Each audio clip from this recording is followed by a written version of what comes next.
With Valentine's Day being just a few days ago, I wanted to share with you one of the ways that I have shown love to my wife over the last month and a half. You see, it all started on January 2 as my family and I were coming back from a trip to Minnesota. We were about a half mile outside of Hiawatha when a coyote ran right in front of our vehicle and nailed the bumper of our Ford Freestyle. Thank goodness nobody was injured, but the coyote completely destroyed the bumper of our car. The good news is that we do have another car, and we're able to go from a 2-car driving family to a 1-car driving family. That being said, it did take some sacrifice. This meant that every single morning I would drop off my kindergarten teaching wife and our 2 youngest children at the elementary school. Then I'd go home and I would wait, obviously, until my other 2 daughters were ready to go to school. Then I would drop them off at the middle school. After that, I would use the car during the day, running errands and doing things that I needed to do.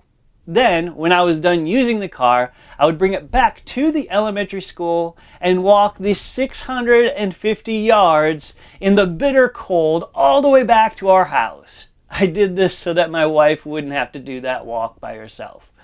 I know, I am such a great husband, aren't I? At least that's what I told myself. That was until I realized something the other day.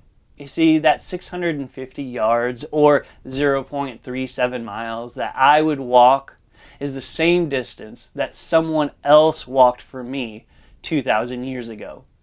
John chapter 19 says, "Finally Pilate handed him over to them to be crucified.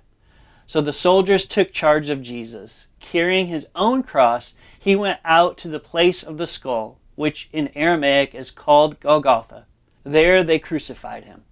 That's right, the distance from the elementary school to our house in Hiawatha is the same distance that Jesus carried his cross up the hill to Golgotha.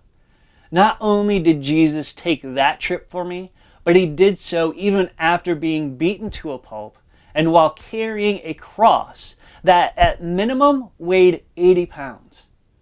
When I think about it this way, I realize that I have a lot more love to give my wife, to even compare to the love that Jesus has for me.